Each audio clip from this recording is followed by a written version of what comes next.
Yeah, when I came, those guys used to meet for coffee once a week. And I'm sure some of you guys went to them. It's a good group. I don't know that they shared as much stories about it specifically. I still remember most of the stuff that I've heard about the rivalry was probably from Coach Fambro, more so than anybody else. I mean, everybody, I was part of it 1 year, and I saw it that 1 year. That was like, wow. And then I was a part of it, obviously, you know, over a period of the first, what was it, the first 10 years we were here.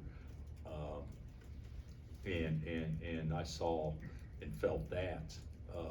But I don't remember that 52 team ever breaking it down, other than the fact that in general terms, we don't like them and they don't like us. So you know, and that's obviously what makes for a pretty good heated rivalry. How much have you enjoyed having it back these last few years after that hiatus? Enjoy's probably a little bit strong, but I think it's been good for us. And I think I can't speak for them, but I would probably say the same thing for them to have it on the schedule where fans have something to look forward to. I'm sure it'll be as hostile a situation as we've gone into, and that's two pretty good ones in 1 week, to be honest, because Creighton was really good too. But this will be more from a hostile situation than just a lot of people in the building like Creighton, although it was still a great crowd. So we're going to have to be much better than we were handling, you know, an opposing team's atmosphere than we were this past Wednesday. Do you have ambitions to kind of re-up? I think you guys have 2 more games left scheduled against Missouri. Do you want to redo it, or is it I'm sure it'll be reviewed by the higher ups. I don't know exactly what that'll look like moving forward. I mean, guys, I'm not coaching in 10-year increments, so I don't know what they'll want to do, but certainly I think it's been good so far, and it's been good for season tickets. And next year, the next 2 being in Kansas City, I think will obviously be good for both schools from a revenue standpoint. When you look at this year's Mizzou team compared to last year, they've got a lot of young faces. What's different? They're better. I think that they're having some individuals have big years. You know, Crill's off to a great start, and Bates is off to a great start, and Mark Mitchell's a guy that we, you know, really tried to recruit hard, and he's obviously a terrific talent, and more, but a lot of new faces. They've done a great job as far as recruiting quickness and speed to play to the style that they want to play with, and then they got, you know, some strength and some size inside too. So I think that they've got a good team. I mean, they're definitely a team that can have success in their league, even though that league is a monster. But they can have success in the league, and they could be an NCAA tournament team. There's no question. How's Ryland feeling? Any news on any change with Shaq? No, Shaq, no. I mean, guys, I haven't seen we watched tape yesterday, but I don't know anything about anything other than you know, hadn't seen him out on the practice court. But Shaq, no. Ryland, I don't see any reason why he can't be close to 100%. Do you want to tell us a little bit about, after film yesterday, you talked about the rivalry and the history of it. For some of the newer guys that you have, how do you go about trying to explain to them what the past is while also understanding that it's just another game? I didn't take the approach that it was just another game. I didn't take the approach that it's the most important game. I just took the approach that, you know, hey, they're going to come after us in a way that we better be prepared for, and we need to have the same feelings towards them. But I didn't approach it as just another game, because in all honesty, it's not just another game. But it's not as important as league games. But from a non-conference standpoint, you know, we can circle Duke and Michigan State or Carolina and everything. Hey, this game's circled right with those. I mean, this is a big game for us, and I'm sure it's a big game for them, but certainly we're looking at it as a big game. You just mentioned the two environments in a row. Is there a benefit to playing 2 road games in a week at this time of year? I don't know it if Right. there is, but it's no reason to bitch about it because we're doing it. Sure. So I'll say it's great for us, but hopefully we handle and come more ready to play. Even though I don't think our intentions or our effort was bad the other day, we just played poorly, and then they got off to such a great start. And they guard us differently than anybody's guarded us, and did some different things, which was smart and effective. But the bottom line is, we still need to, step up and make some plays when they present themselves, and we didn't do that the other night. What is other than the crowd, maybe that's the answer, but what is the difference between your guys handling a neutral environment and then handling a true road environment? The thing about it is, people make a big deal about certain things a lot of times. We should make a big deal about what our record is at home against really good teams. And the thing about it is, there's something about a home court that if playing well gives you a momentum boost, gives you intangibles that you don't really get on the road, especially when you're not doing well. When you're not doing well on the road, the other team feels that, and then they capitalize off of that a lot of times. When you're doing that at home, we feel that, we capitalize off it, but there's been many times we weren't very good at home, and the crowd lifted us to a point where maybe we couldn't create that own energy if we were away from home. That's what home crowds do. So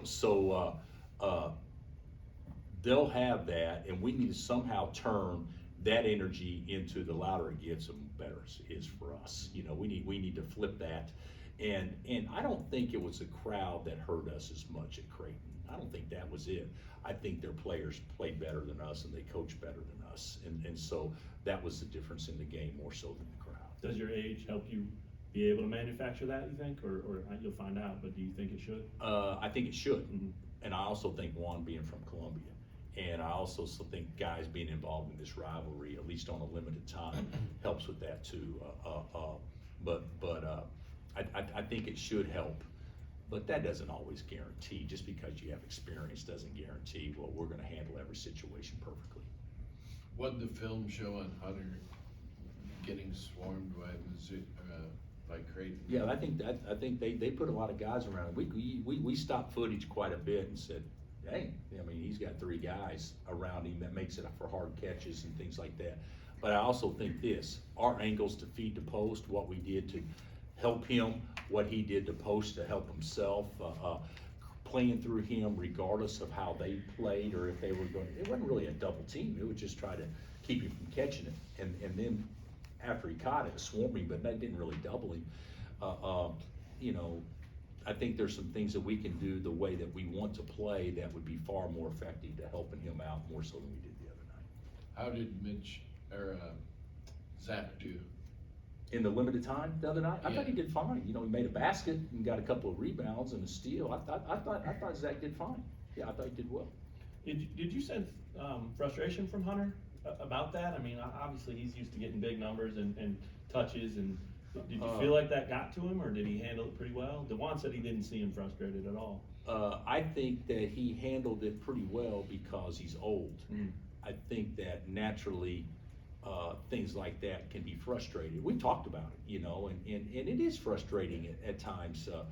But the thing about it is, it's stuff that everybody has to do collectively, in my opinion, to put emphasis on getting him touches, and we didn't do that.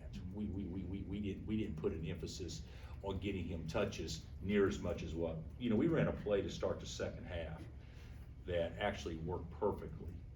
And he had no chance to do anything other than just catch it and throw it to Juan, and they were 18 feet off of Juan. So in all, best way to help him was have some guys step up and make some shots too. Jaden Nickens signed with the football team. He's gonna play both sports. From your perspective, what was that recruitment like with Coach Townsend and talking to football? how'd that all kind of play out from your perspective? I played golf we played golf, Kurt and the staff and I played golf with Joe Carter in Kansas City. Joe Carter, we started talking about Millwood High School, where he went to high school. He said, hey, there's a two-sport guy down there that y'all should take a look at. So we took a look at him, and we knew of him, but we took a look at him, and he had committed to OU in football prior and had decommitted. So Kurt calls him, and we talked to him and everything, and then football actually got involved after that. So I don't know what I can legally do. I guess we can talk about it, but the bottom line is, I think that's a pretty good get. And I'm sure that football's very excited right now. So in your past experience with the two sport guys, I guess how have they informed maybe the way that you'll approach having another one this time around? I don't think that, I don't think there's gonna be much correlation at all. The two sport athletes we had in the past haven't been two sport athletes to be a contributor with us. They've been a football contributor and then been on the team, if I'm. Except for Connor Tian. Yeah, well, Connor did play spring football 1 week. Okay, so isn't that right? 1 week he played spring football. Or no, he may have played it for more than that. Yeah, he played in the He spring got game. in the spring game. Right. So I think he may have thrown a TD pass in the spring game. Deep ball. That was set up to allow us to score a TD pass. But of course, he would never admit to that, but I think it was all scripted. Chris But- played in the spring game too, didn't he? Remember that? Chris Tehan? Yeah. To try to match what his brother Of did? course. And did he catch a pass? He might have scored too. Okay, But well, that was trust me, that was definitely scripted. set up. But I don't see, this youngster has a chance to be, hopefully a all-league type receiver. And the rules have changed. I don't know if you guys have followed the rules. The rules have changed. There's roster limits. There's not scholarship limits. So, depending on how it plays out, who knows how it'll play out. But certainly his athleticism and everything could be good for us. There's no question. But we won't see him until a late date.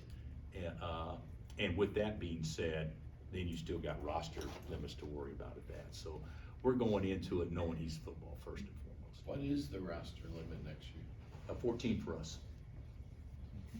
14 for us because we had to dock one from the NCAA. Oh, 15 for everybody across America, it'll be 14 for us, including walk-ons. including walk-ons.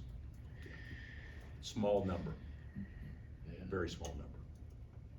How much do you have to change your approach then? Oh, we'll have to change it totally. Do you go get 14 guys on scholarship? Do you take 2 developmental guys on scholarship that you don't have to pay a lot of NIL money to and hope it pans out? Do you try to keep the same guys that are presently in your program with guys and try to, get 11 scholarship guys and roll the dice with the other 3? I don't know exactly how we're gonna do it. I've always thought you start with what you really need and then you work your way down to it as opposed to doing the other, and then you don't know, it may jam some situation that you can't go after late. I hate to say that, but there's a lot of unknowns until probably summertime on some of that stuff. Anything else? Thank you.